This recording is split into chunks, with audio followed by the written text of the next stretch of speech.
11 de la mañana, 25 minutos. Seguimos en el canal de la ciudad y vamos a hablar de mecenazgo, con algunos datos para ya ir con Juan Manuel Beatti. La ciudad de Buenos Aires es considerada uno de los principales faros culturales de Latinoamérica. La economía de la cultura representa un 2,5% del PBI de la ciudad de Buenos Aires y el 2,6% del empleo privado. La cultura genera movimiento económico indirecto a través de la gastronomía y el turismo. Esto es, voy a Buenos Aires, hago tal museo y hago, Recoleta y después me voy a comer. Y tengo que parar en Buenos Aires. ¿Qué más tenemos?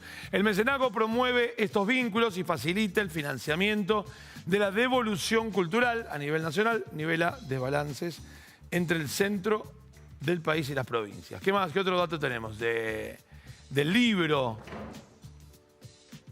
Ok, bien. Voy a desfilar, como le gusta a Gisela Carrera, para recibir a Juan Manuel Beatti.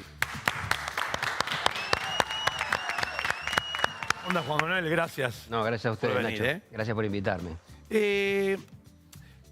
Yo la primera vez que escucho la palabra mecenas es en la secundaria y hablaba de los Medici, de los Sforza, que básicamente lo que me quedó de aquel momento es tipos que, ricos, gente de familias poderosas, que sponsoreaban artistas. Bien. ¿Qué quedó de aquel mecenazgo, si es que aquel concepto era de mecenas, con el actual?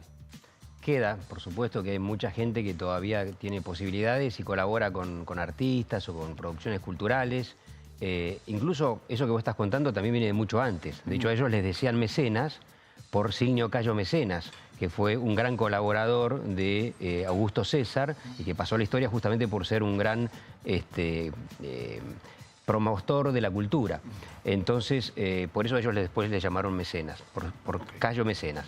Entonces, y hoy todavía existe, por supuesto. Lo que pasa que el mecenazgo actual, las leyes de mecenazgo, lo que hacen es estimular ese compromiso de la gente o de las empresas que tienen recursos para con la cultura. ¿Y cómo lo estimula? Bueno, generando una deducción de parte, o en algunas provincias incluso todo, el aporte que hacen a un proyecto cultural, pudiendo desgravarlo posteriormente de sus obligaciones fiscales.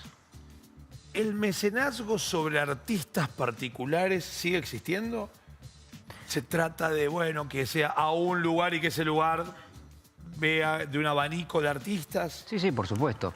En general, digamos, el mecenazgo, tal como está constituido hoy en la ciudad de Buenos Aires, por ejemplo, o en las provincias que tienen en las otras 3 provincias que tienen mecenazgo, sí, los proyectos pueden ser presentados tanto por personas humanas como por personas jurídicas, digamos, ¿no? Y las personas humanas muchas veces son productores, pero también muchas veces son artistas mismos, ¿no? A veces el mismo artista produce una cooperativa artística de lo que fuere, ¿no? O de música o de teatro. Entonces, sí, el propio artista puede ser el beneficiario directo. ¿El proteccionismo del mecenazgo va al mecenas y al artista? Sí, estimula, digamos, estimula ese encuentro. Hace que la empresa visualice más de que hay que el Estado le fomenta eso a través también de permitirle una publicidad de lo que está haciendo. Entonces empieza a ver, el Estado lo que hace es como una especie de intermediación y de encuentro entre quien necesita esos recursos para su producción cultural y las empresas. Pero particularmente en el caso del mecenazgo, vos fíjate que el mecenazgo se entronca mucho con la economía de la cultura. Sí, claro. ¿No? Entonces, antes, y esto tiene que ver un poco con tu primera pregunta, el mecenazgo era omnipresente en la economía de la cultura, porque la cultura no tenía mercados, no existía la industria cultural. La primera industria cultural es de 1455, empieza con la imprenta, que después en realidad se termina de configurar con el Instituto de la Reina Ana en 1710, cuando empieza a hablarse del derecho de autor, que después es el derecho de propiedad intelectual, porque antes el artista escribía un libro y alguien te lo imprimía y y el tipo no veía más plata, entonces no había derecho a autor. Entonces el Estatuto de la Reina Ana, que vino como 260 años después de la invención de la imprenta, vino a configurar directamente la primera industria cultural. Y entonces esta industria genera un mercado de la cultura y entonces el mecenazgo empieza a focalizarse en aquellas producciones culturales que no encuentran por ahí un lugar en el mercado de la cultura. Por eso, en el mundo suele darse un maridaje muy interesante, y acá en Argentina también, entre lo que es el mecenazgo y el patrimonio cultural. Porque de todas las disciplinas artísticas, que nosotros contabilizamos como 12 los efectos de evaluarlas, digamos, el patrimonio cultural es una disciplina que no tiene mercado, nunca es negocio el patrimonio cultural, es muy raro. Tiene que ser una ciudad muy turística para que un museo... Entonces, el estimular que el Estado colabore con esto es importante. Tener 3 o 4 hits adentro, ¿no?, del museo. Sí, por supuesto, Digo, también. el Louvre, Claro. está todo bien. Louvre, digo, nombro un museo que puede ser muy conocido, aunque sea por películas. Porque he visto una película, la cúpula esa de Vero París, bueno, ese es el Louvre. Digo, bueno, adentro y tenés el hit de la Gioconda. Y bueno, sí, enfrente hay un mural que mide 200 metros por 200 metros con 900 participantes. Y voy a decir, pero enfrente hay un cuadrito así de mierda con una señora y hay 200.000. ¡Ah! La Gioconda. Tenés un par de hits. Bueno, la gente también te va. Totalmente. Bueno, está Leonardo da Vinci también. Sí, claro, está Da Vinci. De la Gioconda. Bueno. Pero sí, bueno, por eso ahí en esos casos excepcionales el patrimonio puede llegar a ser rentable, digamos. Si no, muchas veces es la base de la cultura de un país. O sea, es como el aire que respiramos. Parece que es gratis y entonces nadie lo valora, pero sin eso nos morimos. Claro. La base de la cultura de un país es justamente su patrimonio cultural. Pero nadie le da bolilla. No es negocio poner plata ahí. Entonces... ¿Con qué tipo de producciones artísticas trabajan? ¿Obras de teatro, recitales?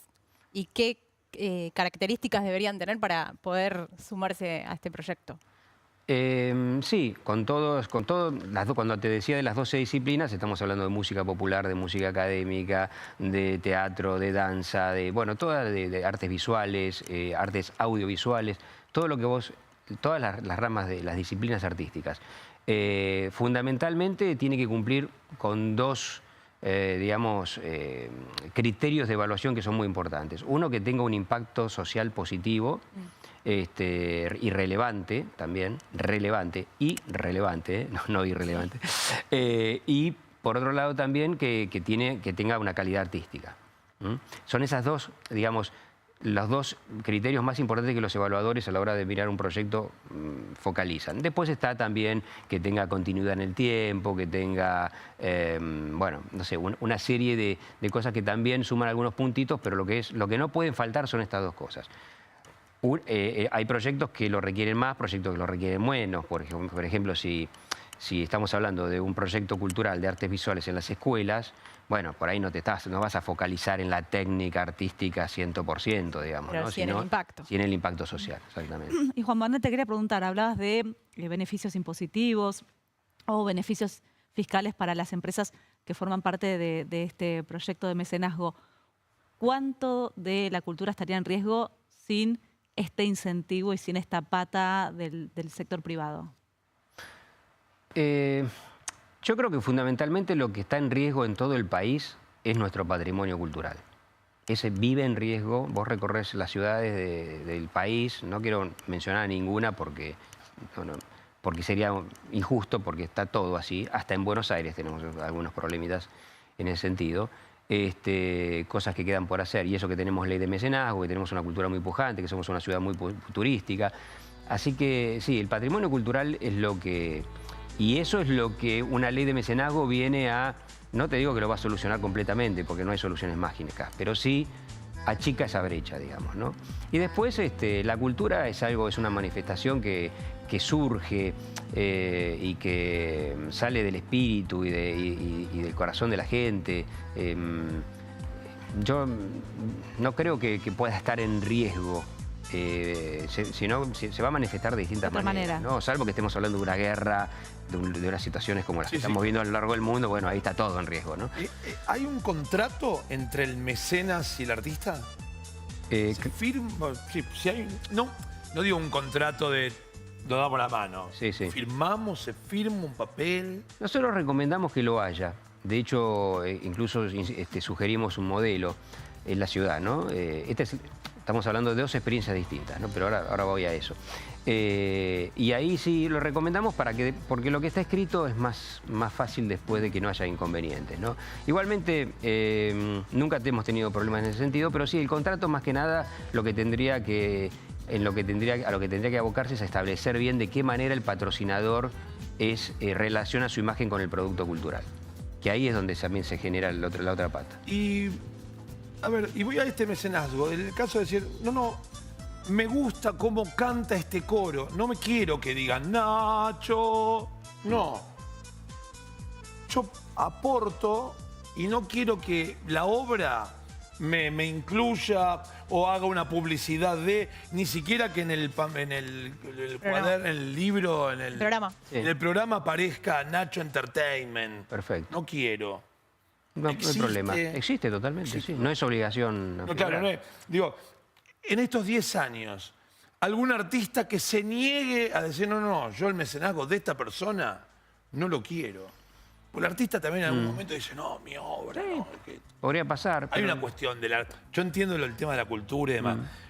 Pero a veces me parece también que el artista, hay un momento en donde dice, yo no tengo precio y confunde.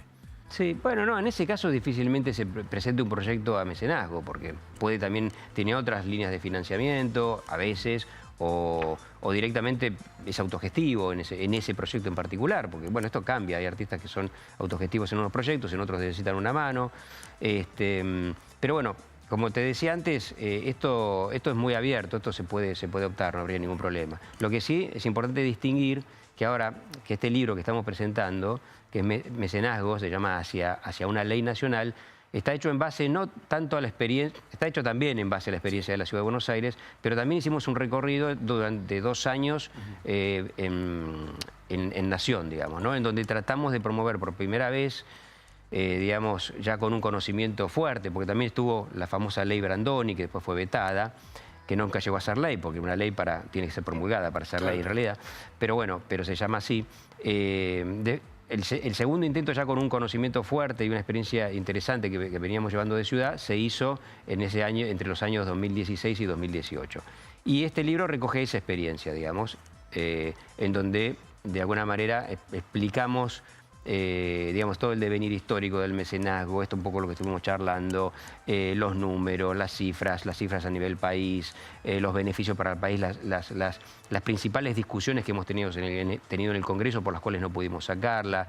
Bueno, y todo esto es experiencia que es en realidad una hoja de ruta que le estoy dando a un próximo funcionario que quiera enfrentar la tarea, o los funcionarios actuales de las distintas provincias que quieren poner en práctica sus leyes, ¿no? Sí, me imagino también, Juan Manuel, en relación a lo que pasa con otros países, ¿no? Tomar algunas experiencias que puedan llegar a ser beneficiosas o algunas experiencias que no sean tan beneficiosas. Totalmente, sí. Eso hemos aprendido mucho de la experiencia de Brasil, que tuvo muchos problemas. Algunos problemitas también tuvo la de Chile.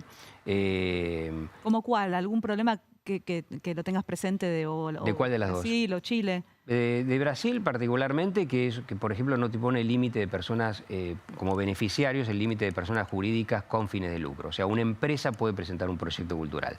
Y esto es complicado porque justamente la concepción que uno tiene del mecenazgo es colaborar con quien no puede financiar su proyecto, no hacerle al Estado que ayude a alguien que sí lo puede financiar. De hecho, nosotros incluso hemos filtrado muchas veces proyectos de fundaciones que estaban fuertemente vinculadas con sus propias empresas, o que muchas veces son bancos, etcétera. Hemos dicho, mirá, el mecenazgo está para darle una mano al que no tiene acceso a la colaboración de la empresa, no para quien tiene un control directo, haga que el Estado ponga plata en donde antes la ponía toda el privado. O sea, sería hacer, como se dice en chiste a veces, un Hood Robin en lugar de un Robin Hood.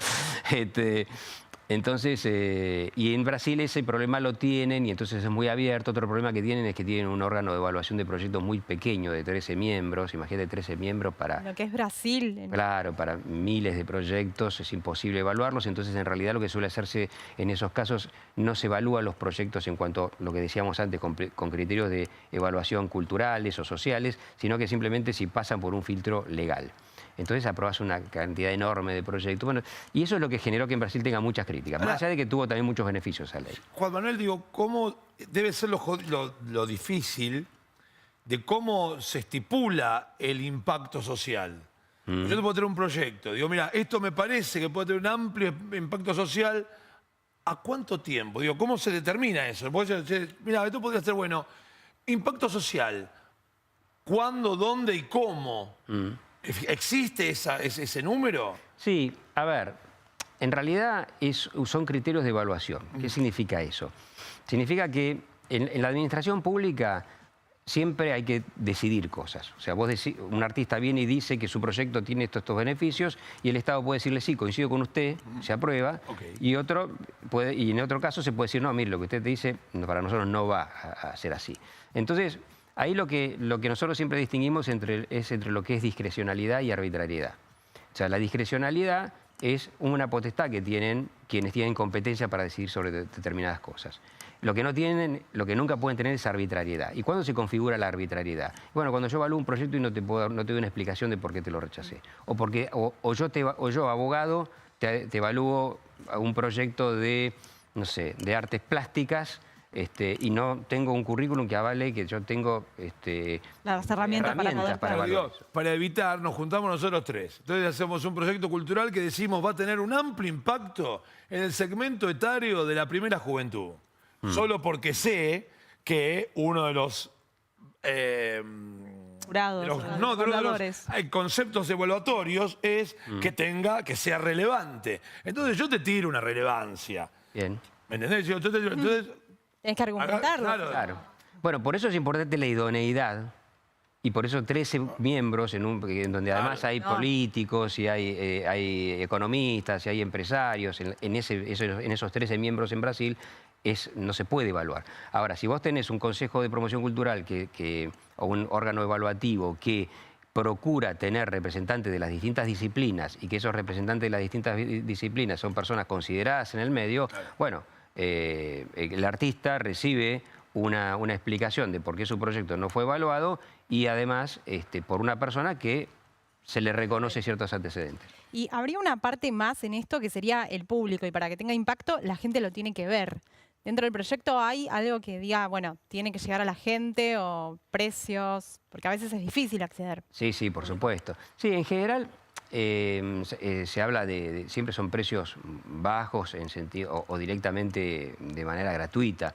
El mecenazgo en general, así como te decía, el patrimonio cultural y la cultura independiente. Yo creo que son las dos patas más importantes del mecenazgo. El mecenazgo viene a colaborar con eso. Si vos ves, ahí vos decías recién que el 2,5% del Producto Bruto Interno, en términos, digamos, constantes, por si no sería el 1,7% del Producto Bruto Interno, es de la Argentina, no solamente de la Ciudad de Buenos Aires, es de la economía de la cultura.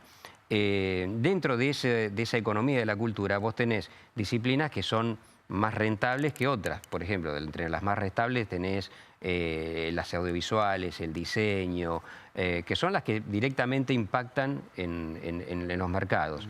Y después tenés las otras que son menos rentables, como decíamos antes, patrimonio cultural, teatro, digamos, un montón de manifestaciones en donde es muy focalizado, digamos, dentro de lo que es la economía. Entonces, esas manifestaciones culturales tienen, si bien están los teatros importantes de la Avenida Corrientes y qué sé yo, que esos obviamente tienen que ser un negocio, porque no se sostienen esas estructuras, hay un montón de teatros independientes, hay un montón de espacios culturales independientes en la Ciudad de Buenos Aires. Bueno, el mecenazgo viene a colaborar justamente con esa parte que no entra en la economía de la cultura y que representa un impacto chiquito.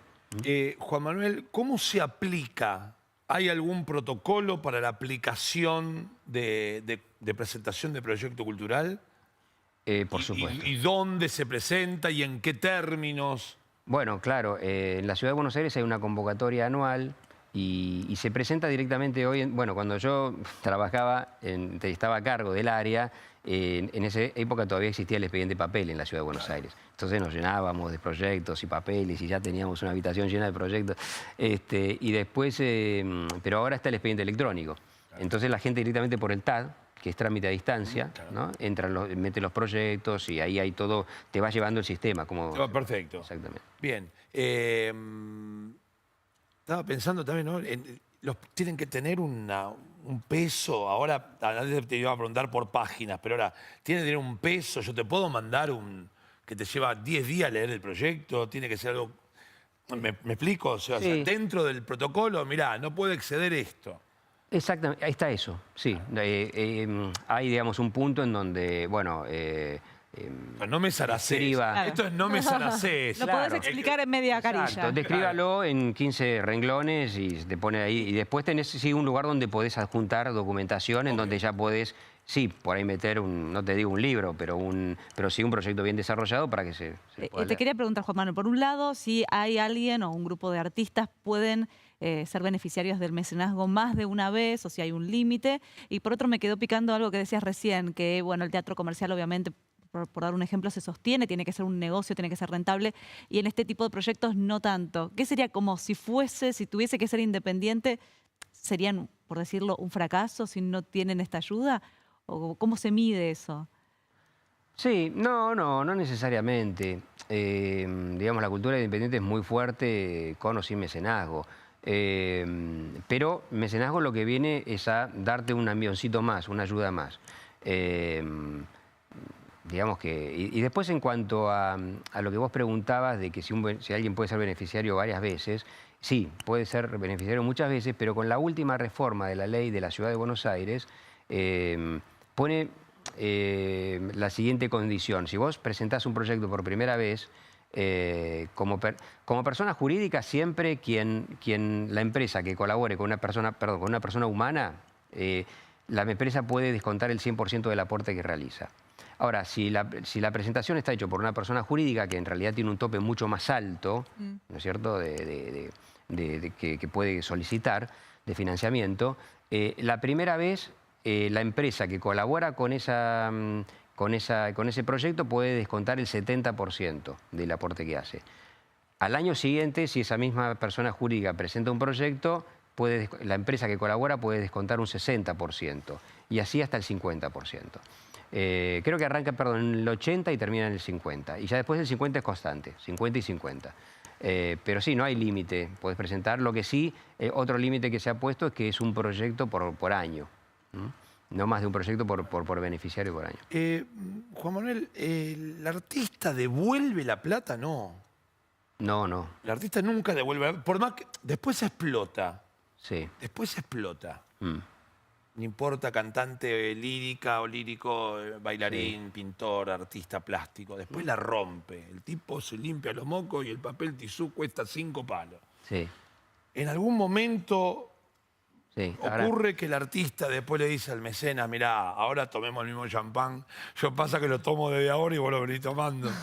Sí. De hace 50 años. Pero dale, somos pares ahora. Gracias, mirá, dale, buenísimo. Mira, con el mecenas nunca, porque el mecenas tiene este carácter de altruismo en donde no tiene que tener más que el beneficio que da el Estado de la cuestión financiera. Y la publicidad, al relacionar su imagen con el proyecto cultural.